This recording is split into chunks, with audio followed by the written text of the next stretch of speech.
Hai sahabat TOEFL Edukasi, berjumpa lagi bersama TOEFL Edukasi membahas materi-materi TOEFL.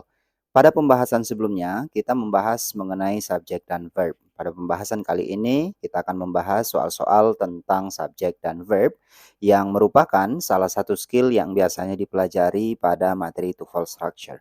Baik sahabat TOEFL Edukasi, sebelum membahas soal-soal tentang subjek dan verb, alangkah baiknya kita review sedikit mengenai materi sebelumnya. Atau sahabat juga dapat menonton kembali materi skill 1 tentang apa saja yang dapat menjadi subjek dan verb. Dalam struktur kalimat bahasa Inggris, subjek dan verb atau kata kerja merupakan persyaratan yang harus ada dalam sebuah kalimat. Subjek berasal dari kata benda atau noun yang akan menjadi pelaku dalam suatu kalimat. Sementara verb adalah kata dalam kalimat yang dapat dipergunakan untuk mendeskripsikan aksi, tindakan, atau kondisi sesuatu. Dalam bahasa Indonesia, verb dapat digunakan sebagai kata kerja yang menunjukkan aktivitas subjek dalam kalimat. Mari kita perhatikan contoh soal berikut sebagai latihan awal untuk mengenal subjek dan verb dalam kalimat. Sahabat akan mempelajari terlebih dahulu bagaimana kalimat dikatakan benar atau correct atau tidak benar, incorrect. Kalimat dikatakan correct atau benar apabila terdiri atas subjek dan verb yang sudah sesuai. Misalnya sama-sama berbentuk singular atau plural. Selanjutnya, kalimat dikatakan incorrect apabila subjek tidak ditemukan, verb tidak ada atau subjek dan verb tidak hadir dalam kalimat. Perhatikan contoh kalimat-kalimat ini. My best friend always helpful with problems. The bus schedule has changed since last week. Accidentally dropped the glass on the floor. The customer paying the clerk for the clothes. Pada contoh kalimat pertama, my best friend always helpful with problems. My best friend dalam kalimat ini merupakan noun phrase yang terdiri atas possessive adjective, my sebagai determiner, best sebagai adjektif, dan friend sebagai noun. Ketiga komponen ini membentuk noun phrase yang digunakan sebagai subjek kalimat. Jadi kalimat ini sudah memiliki subjek tetapi tidak memiliki verb. Kalimat ini tidak benar atau incorrect. Kalimat ini dapat diperbaiki dengan menambahkan verb. Misalnya, my best friend is always helpful with problems. Pada contoh kalimat kedua, the bus schedule has changed since last week. Kalimat ini sudah benar karena sudah memiliki subjek dan verb. The bus schedule merupakan subjek pada kalimat ini yang berasal dari noun phrase. Noun phrase ini terdiri atas modifier the yang disebut sebagai definite article. Bus schedule dengan pola noun plus noun yang menjadi noun phrase.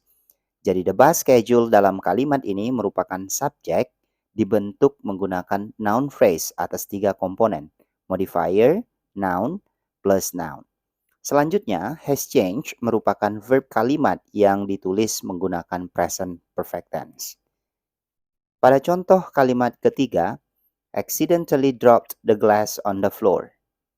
Kalimat ini tidak benar atau incorrect karena kalimat tersebut hanya memiliki verb. Dropped merupakan verb yang ditulis dalam past simple. Kalimat ini dapat diperbaiki dengan menambahkan subjek. Misalnya, she accidentally dropped the glass on the floor. Pada contoh kalimat 4, the customer paying the clerk for the clothes. Kalimat ini juga tidak lengkap atau tidak benar. Kalimat ini memiliki subjek tetapi tidak memiliki verb. The customer merupakan subjek kalimat dan paying bukanlah sebuah verb, tetapi sebuah adjektif yang disebut present participle.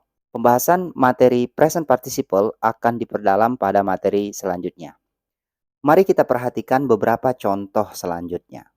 Kalimat manakah yang memiliki subjek dan verb? Kalimat manakah yang memiliki subjek tetapi tidak memiliki verb? Kalimat manakah yang memiliki verb tetapi tidak memiliki subjek? Dan kalimat manakah yang tidak memiliki baik subjek maupun verb? Sebelum membahas kalimat ini, sahabat TOEFL Edukasi dapat memperhatikannya terlebih dahulu. Baik sahabat TOEFL Edukasi, kalimat the professor handed the syllabus to the students Dan kalimat the basketball player tossed the ball into the hoop. Kalimat ini sudah benar karena sudah memiliki subjek dan verb. The professor merupakan subjek kalimat dan handed merupakan verb kalimat yang ditulis dalam bentuk past simple. Selanjutnya, the basketball player tossed the ball into the hoop. The basketball player merupakan subjek dalam kalimat ini dan toast merupakan verbnya. Berikutnya, each day practice the piano for hours. Kalimat ini tidak benar karena tidak memiliki subjek. Kalimat the new students in the class very talkative and friendly juga tidak benar karena tidak memiliki verb. Kalimat walking with the children to school juga tidak benar karena tidak memiliki baik subjek maupun verb. Selanjutnya mari kita bahas satu persatu. Pada kalimat each day practice the piano for hours, practice dalam kalimat ini merupakan verb yang ditulis dalam bentuk past simple. Kalimat ini dapat dilengkapi dengan menambahkan sebuah subjek. Misalnya, each day he practiced the piano for hours. Pada kalimat the new student in the class very talkative and friendly. The new student pada kalimat ini disebut subjek berasal dari noun phrase. Sayangnya kalimat ini tidak memiliki verb. Kalimat ini dapat dilengkapi dengan menambahkan sebuah verb. Misalnya, the new student in the class is very talkative and friendly. Selanjutnya, kalimat walking with the children to school juga tidak benar. Walking hanyalah bagian dari sebuah verb yang memerlukan sebuah to be untuk membentuk kata tersebut menjadi sebuah verb. Kalimat ini dapat dirubah misalnya dengan menambahkan subjek dan menambahkan sebuah to be sebagai pelengkap. Contohnya, he is walking with the children to school. She is walking with the children to school. Atau, they're walking with the children to school. Baik sahabat TOEFL Edukasi, setelah memahami bahwa setiap kalimat simple harus memiliki sebuah subjek dan verb. Selanjutnya, mari kita perhatikan bentuk dan pola soal-soal TOEFL yang sering diujikan. Untuk mengerjakan soal TOEFL structure seperti pada contoh ini, sahabat dapat memperhatikan apakah kalimat ini sudah memiliki subjek atau verb. Jika sudah memiliki subjek, sahabat tidak perlu memilih pilihan yang dapat menjadi subjek. Jika kita perhatikan, Mark Twain merupakan sebuah nama orang atau proper noun yang terletak di awal kalimat dan dapat digunakan sebagai subjek. Jadi subjek kalimat ini sudah tersedia. Dengan kata lain, pilihan C, he called, dan pilihan D, his calls, bukan pilihan yang benar karena he pada pilihan C dapat menjadi subjek dalam kalimat dan his calls pada pilihan D juga dapat menjadi subjek dalam kalimat. Sementara kita tidak membutuhkan subjek. Karena yang kita butuhkan untuk melengkapi kalimat tersebut adalah verb, maka jawaban yang benar adalah pilihan A. Called merupakan kata kerja berbentuk kedua, past form, yang dapat digunakan sebagai verb kalimat menjadi Mark Twain called the years after the Civil War the Gilded Age. Pilihan B tidak benar karena calling berdiri sendiri tanpa to be dan merupakan sebuah adjektif yang disebut present participle. Berikutnya pada contoh ini, kalimat ini memiliki verb tetapi tidak memiliki subjek.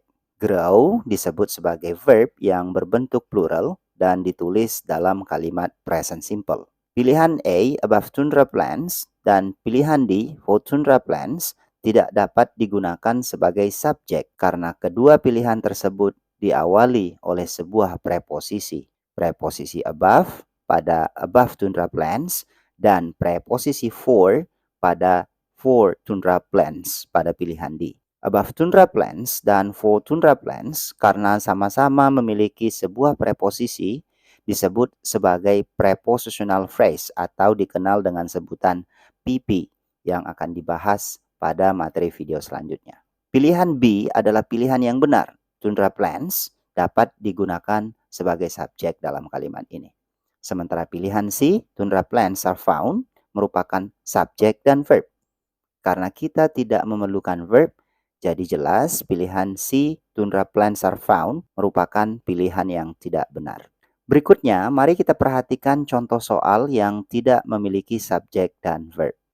Pilihan A bukanlah pilihan yang benar karena horses hanya dapat digunakan sebagai subjek dan tidak memiliki verb. Pilihan B juga bukan pilihan yang benar karena had horses hanya dapat digunakan sebagai verb dan tidak memiliki subjek. Pilihan yang benar adalah pilihan C. Horses had dapat digunakan sebagai subjek dan verb untuk melengkapi kalimat ini. Jadi pilihan yang benar harus berupa subjek dan verb yang dibutuhkan untuk melengkapi kalimat ini. Pilihan di horses memang dapat digunakan sebagai subjek, tetapi tidak dapat digunakan sebagai verb untuk melengkapi kalimat tersebut, karena having merupakan present participle yang berfungsi sebagai adjektif. Baik sahabat TOEFL Edukasi, seperti inilah cara mengerjakan soal structure yang berkaitan dengan subjek dan verb. Pada video selanjutnya, kita akan mempelajari materi skill yang disebut object of preposition. Disarankan mengikuti materi ini secara berurutan agar sahabat dapat memahami bagaimana cara mengerjakan soal-soal structure secara berurutan. Demikianlah pembahasan materi TOEFL pada kesempatan ini. Semoga bermanfaat. Jangan lupa like dan subscribe agar tidak ketinggalan materi terupdate lainnya dari TOEFL Education.